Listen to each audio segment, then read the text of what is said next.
المأكولات اللي تتساهم على إذابة الدهون. اختارينا هذا الموضوع اون رياكسيون اللي واقع في الانترنت. فمؤخرا مننا تنشوفوا خلطات معجزة، مشروبات معجزة تذيب الدهون في 4 أيام، في أسبوع. قبل ما تتنعس تشربها تصبح ضعيف. يعني شفنا اكيد انتم بحالي سيوصلكم دي ميساج بحال هادو. سمعنا على القرفه، سمعنا على سكنجبير، على بزاف الحوايج. حسينا بالمسؤوليه انا وسينا بالعياشي تجاه المستمعين ديال راديو دوزام باش نوروهم في هذا النطاق هذا. ماشي كلشي اللي تيدار في انترنت هو مفيد وصحي وصحيح. فاليوم معنا الاخصائي في ميدان التغذيه باش يجاوب على ما بين قوسين هذه الادعاءات. كيف ما قال واحد الاستاذ الدكتور استضفنا في صباحيه دوزام، جوجل راه ماشي طبيب جوجل راه ماشي دكتور. فما عرفتش واش سينا بالعياشي غادي ياكد هذه المعلومه ولا لا. صح. هو الغريب في الامر، وغير مؤخرا، واحد يومين ولا 3 ايام وصلتني واحد في الواتساب واحد تصويره فيها شرب الماء المغلى، وفيها واحد هي بالزرق. غنهضر عليها باش الناس اللي وصلتهم هذه الايماج ما يبقاوش ينشروها، لان بعض الاحيان تنشروا بعض الامور اللي بحسن نيه ولكن راه تقدر تخلق مشاكل. فيها لا بان شرب الماء المغلى يعالج سرطان ويعالج داء السكري ويعالج امراض الكلى وامراض الكبد ويذيب الشحمه. تيذوب الشحمه دابا الماء سخون تيذوب الشحمه على الريق. حتى انا دي وصلتني. الوغ هذيك تذوب الشحمه، حيت دابا ملي غنشرب ماء سخون راه ما غيبقاش سخون. غنشرب ماء سخون غيوصل المعده ضروري خصو يولي في 37 درجه عادي يدوز. دونك حيدوا ديك القضيه ديال ان راه ملي تندوبوا الشحمه في الجسم ديالنا كاين 2 طرق باش غادي ندوبوا الشحمه، لا غير. كاين بالمكونات الغذائيه اللي غادي نشوفوا اشنو هي، هذه النقطه الاولى، او لا بالحركه، برفع من درجه حراره الجسم عن طريق الحركه، لان هذيك الحركه اللي غتخلينا ندوبوا هذيك الشحمه. فالموضوع ديالنا هو الشحمه على مستوى البطن، والاغلبيه ديال الناس يعانيوا من هذا المشكل هذا. غير هنا كاين 2، كاين المنطقه العليا ديال البطن، وكاين لو باد فونتر يعني المنطقه السفلى ديال البطن. كاين 2 ديال المناطق. هنا كاين اللي تلقى عنده تعيطوا ليه الجوف. نعم. كاين تلقى عنده الكرش خارجه. الوغ هاد الكرش خارجه شنو السبب ديالها؟ بكل بساطه الا ما كانتش هناك حاله مرضيه، الكرش خارجه تتعطينا فكره على ماشي غير النظام الغذائي، كيفاش هاد السيد عايش، ليجين دو في كامله. ليجين دو في كامله ما طلعش ديال هاد السيد. اشنو تيعني؟ ان هاد السيد هذا اولا ما تياكلش مزيان، انه ما تيتحركش مزيان. كاين اللي تيبدا تيتحرك تيدير واحد الشهر ديال الرياضه وتيقول لك انا هادشي ما عطانيش نتيجه، اولا تقدر يدير الرياضه وتزادو صحيح تزاد الكرش تزيد تخرج. علاش؟ لانه ما تيعرفش كيفاش يتعامل معها. فهاد المساله ديال ازاله الكرش بطبيعه الحال نقدروا نعاونوا بعض الوصفات، نقدروا نعاونوا بعض العصائر، نقدروا نعاودوا بعض الاغذيه، ولكن ماشي حاجه وحده هي اللي غادي تعطيني النتيجه والنتيجه تكون سحريه وفي يومين ولا 3 ايام. هذا خطا، لان ازاله البطن في 4 ايام من غير الا كان شي موس كبير احنا اللي خدينا معك كدرس وكدروس سي نبيل عياشي هي الالياف الغذائيه، هي نعم. اللي تتعاوننا على اننا نتخلصوا صح. من الدهون. نعم. النخاله نعم. نصحتي بها قبل العيد الكبير نشربوا غير معلقه ديال النخاله نعم. بالماء ولا نعم. هكذاك ناخذوها قبل الدهنيات تتساعد. التفاح كذلك نعم. تساعد. ما عرفتش مثلا القرفه اللي تيديروها هنايا، واش القرفه يوميا كل نهار في الليل تشربها مع العسل واش بصح تحيد لنا الدهون؟ الو شوف، ظهور الشحمه على مستوى البطن السبب الاول ديالها راه ماشي هي الإدام، السبب الاول ديالها هما السكريات. هذه النقطه باش خصنا نفهموها. علاش؟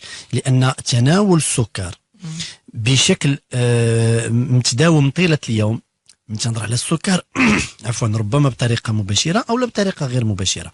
تنكون فطرت الصباح كليت شي حاجه عاوتاني فيها السكريات مع 10، عاوتاني كليت السكريات مع 12، عاوتاني غناكل السكريات مع 4، عاوتاني مع 6، عاوتاني بالليل. حيت كاين اللي تيجي الليل وتيضرب. تيقيني سميره جات عندي السيده تاكل 2 كيلو د المندرين بالليل، قسما بالله. والمندرين راه فاكهه 2 كيلو د المندرين مفيده مزيان، فيتامين سي، ولكن 2 كيلو راه فيها سكريات حتى هي. راه حيت ملي تنسمعوا عند بالها هي تاكل شي حاجه طبيعيه. هذا هو المشكل. حنا ملي تنهضروا على الفوائد ديال الفاكهه الفاكهه هي راه فيها سكريات، صحيح. وبالتالي الاكثار من تناول السكريات بالليل وعدم الهضم ديالها يؤدي الى زياده في الوزن، كذلك يؤدي الى سمنه. لان الخطير في الامر ان هذه السكريات تتحول الى شحوم وتتحول الى دهون في حاله عدم الحرق ديالها. فمني غنبقى ناخذ انا السكريات سواء كانت طبيعيه او لا اخرى، الا كثرت منها راه واخا تكون طبيعيه راه الاكثار منها تتحول الى شحوم وتتحول الى دهون. لهذا فنتناول نعم الفواكه ولكن ماشي 2 كيلو في النهار، نتناول التمر نعم ولكن ماشي كيلو ونص في النهار. سي فري كاين اللي تيجي بقبالته واحد الزلافه كبيره معمره بالفواكه وتيبقى ياكل تيقول لك تناكل غير الفواكه. نعم تناكل لي فخوي وخا بالليل مع 12 الليل ولا مع 11 الليل هي صحيح ان اللهم لي فخوي ولا حاجه اخرى، ولكن هذا ما تعنيش اننا غناخذوا فيهم شحال ما بغينا. فهذيك الشحمه اللي تتجمع على مستوى البطن قلت ان السبب الاول والمباشر ديالها شنو هما هذوك السكريات. الاكثار من تناول السكريات، من بعد تجي الاكثار من تناول الدهنيات كذلك. النقطه الثالثه في السبب المباشر ديالها عدم الحرق ديال هذيك الشحوم على مستوى البطن. من بعد ملي تتكون عندنا الشحمه تولي عندنا كيفاش نحيدوها. كيفاش نحيدوا هذه الشحمه، وهنا تولي الشغل الشاغل ديال الناس، وخصوصا الناس كاين كذلك شرب المشروبات الكحوليه، لان المشروبات الكحوليه فيها سعرات حراريه كثيره، والشرب ديال المشروبات الكحوليه كذلك يؤدي الى ظهور هذيك الشحمه على مستوى البطن. فاول شيء تيخصنا نقوموا به هو اننا نقادوا النظام الغذائي ديالنا، ولكن ماشي بوحدو. انا تنقول ان من المستحيل ان النظام الغذائي بوحدو يعطي نتيجه، ضروري بالموازاه مع الحركه. الوغ هنا ملي تنهضروا على الحركه هذا ما تيعنيش انني ضروري خصني نمشي نتقيد في القاعه وضروري خصني نلبس. راه يمكن لي ندير 40 دقيقه ديال لا مارش في اليوم كافيه. او الا عندي الفيلو في الدار يمكن لي ندير 40 دقيقه ديال الفيلو. الا ما عنديش ما قدرش نخرج نديرها غير في البيت غير في الدار. علاش؟ لان بهذيك 40 دقيقه، ولكن هنا خصني نرد البال، لان شحال من واحد تيدير الرياضه ومن بعد الرياضه تياكل اكثر من داكشي اللي كان مولف تياكل. يا صحيح. علاش؟ نفسيا تقول لك وصافي انا درت الرياضه ما عنديش مشكل. لا، هنا خطا. فخصني نحافظ نقاد النظام الغذائي ديالي، ولكن بلا ما نزيد حتى شي حاجه بالموازاه مع هذا ملي نكون تندير الرياضه. يعني ماشي غندير الرياضه وغادي نجي وغنتناول امور لان ما كانش عندي العاده انني نتناولها، فهنا غادي نزيد سازيد الطينه بلة. واخا سي نبيل عياش، الله يخليك جاوبني على السؤال ديال القرفه والعسل، لانها راه ظاهره دايره بوم. غتسمحوا لي على ليكسبرسيون في الانترنت. خذوا العسل والقرفه مشروب في الليل كل ليله وغادي تفقدوا حتى 4 كيلو في السيمانه. شتي الا ما تمشاش، الا ما حيدتش المقليات ونقص من السكريات والله لا حيدت غرام. انا نجيك من الاخر. وماشي ما كاينش خطر في اكل القرفه كل نهار. بطبيعه الحال كاين خطر. راه حنا ملي تحدثنا على القرفه قلنا تناول معلقه كبيره ديال القرفه لمده 40 يوم راه قصور كلوي. يلا المشكل بالنسبه للكلي. الزنجبيل كذلك راه حنا تحدثنا عليه. فالناس خاص حيت المشكل لا سميره، المشكل هو ان الناس تيقلبوا على الحل السريع. انا تنقولها لكم ما كاينش الحل السريع، ما كاينش. كاين لا شيرورجي. واضحين. الحل السريع هو انني نقاد راسي، هو لان شنو فيها الا خسرت على راسي واحد الشهرين ولا 3 شهور ولا 4 شهور، واش راسي ما يستاهلوش؟ راه راسي تيستاهل 4 شهور، تيستاهل 3 شهور، تيستاهل حتى عام. فمنين تنجيو تنقولوا لا انا خصني نطيح هذيك، حيت شنو تيوقع للشخص؟ شهر تيوجد تيتيستي هذيك ديال القرفه والعسل، ما تعطيش نتيجه، من بعد تيدوز الحامض والمدافي ما تعطيش نتيجه، من بعد غيدوز الزنجبيل وما تعطيش نتيجه، من بعد غيدوز لي شوم وتبقى غادي في ديك الدوامه تلقى داز 3 شهور 4 شهور. كون تبع هذاك النظام الاخر كون عطاه نتيجه. فالاكثار من التناول ديال الاغذيه، حيت هذيك الشحمه بعدا على مستوى البطن باش الناس يفهموا الخطوره ديالها، راه ماشي غير سوغ البلون استيتيك، راه حتى حيت هذيك الشحمه على مستوى البطن جميع السموم المتراكمه تتجمع تماك.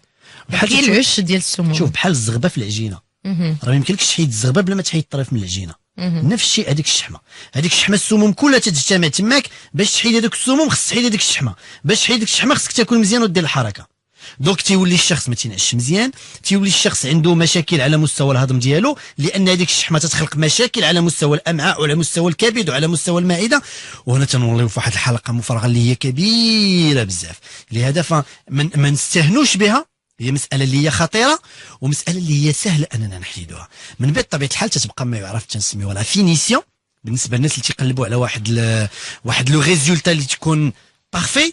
هنا تندوزو للحركات، تندوزو ما يعرف بالحركات ديال لي زابدومينو اللي بطبيعة الحال انا تنهضر بالنسبة للناس اللي تيقلبوا انهم يتراسيو الى اخره. اما غير باش نحيدوها فانا في هذه الحالة تقول سهلة السي نبيل عياشي، ربما انك ما جربتيش انك تحيدها.